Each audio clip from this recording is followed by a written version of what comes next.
Guys, hello, welcome or welcome back to my YouTube channel. I am Geneva. This is Geneva in General. And today, guys, I just saw the Indiana Fever ultimately get defeated at their home court without Caitlin Clark. Okay, Caitlin Clark is out tonight due to an injury to her groin, I believe, is what was reported. But also, I believe, unfortunately, guys, womp, we may not be able to see Caitlin Clark actually show up and show out for the game tomorrow. Okay, well, it will be Indiana Fever versus the Dallas Wings. I was waiting for that matchup. Okay, I wanted to see Paige Beckers go up against Caitlin Clark, and of course, Dejanay Carrington.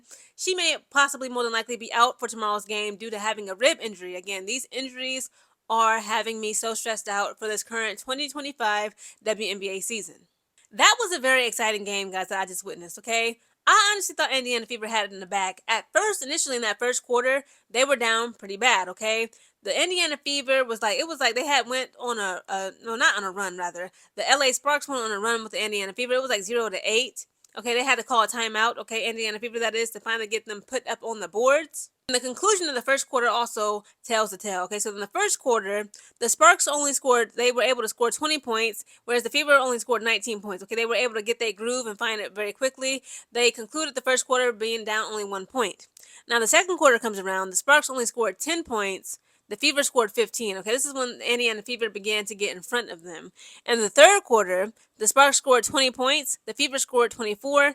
And in the fourth and final quarter, guys, it was incredible. The Sparks were able to make a huge comeback. They scored 35 points, and the Indiana Fever only scored 17 points. Again, I'm incredibly surprised and shocked at the LA Sparks. Again, my team, being the Chicago Sky, we just whipped them the other night, okay, at our home court, and it felt good. Okay, we beat them by like, what, 13 points? So it was crazy to see the Indiana Fever be able to actually allow the freaking lead to like just slip away from them. Now let's talk about the overall game statistics as it pertains to each individual team, right?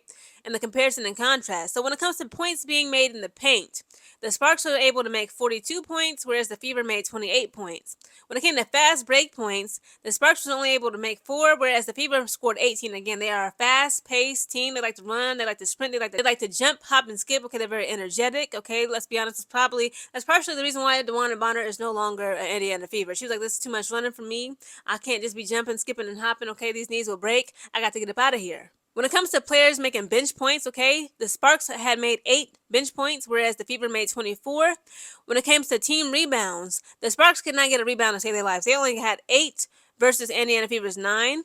Team turnovers, the Sparks, them turnovers were just ridiculous, okay? The Sparks were making silly mistake after goofy mistake after horrendous mistake. De'Erica Hamby was like the main clown on the court, okay? It's literally shocking to me that the Indiana Fever allowed them to just come back like that in the fourth and final quarter and blow their lead, okay? And like the second and third quarter, they kept going back and forth. They got tied. It was like, what, 71 points?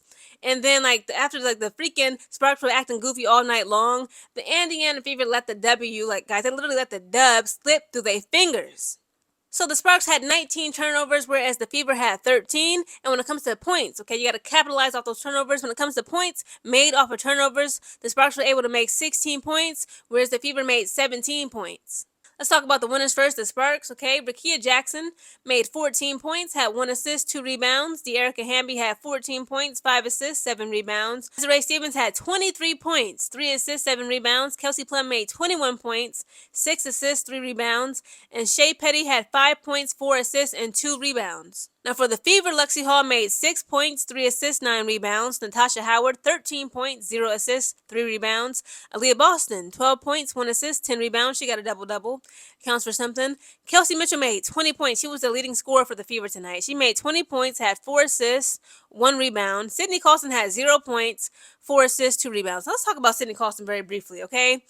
I talked about in my previous video, okay, I made a series of videos about DeWanna Bonner, her situation, okay, over there at Indy, and like, the speculation and the gossip and like what could possibly be the future outcome, right? And I was like, what, I told y'all, I joked about it last month. I said, Alyssa Thomas sent DeWanna Bonner over there to Indianapolis, okay, to be a spy on the Indiana Fever because she was playing that terribly, okay, by her standards.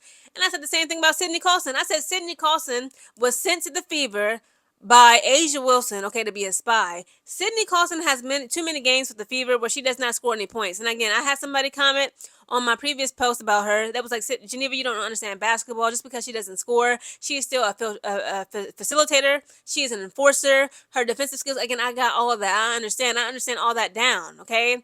Yes, you can still be productive without making points, but at the same time, it's low-key like an oxymoron. It's a contradiction. You need to be scoring. You got to be putting something up. This is simply unacceptable, okay? Sydney Colson played 17 minutes tonight, and she didn't give the Fever nothing. She gave them 0 points, 4 assists, and 2 rebounds. Again, I'm going to keep saying it. Sydney Colson was sent by A'ja Wilson to be a spy on the Indiana Fever. Sophie Cunningham made 10 points, had 0 assists, 2 rebounds. Ari McDonald had 14 points, 1 assist, and 2 rebounds. Now I'm going to close it out like this.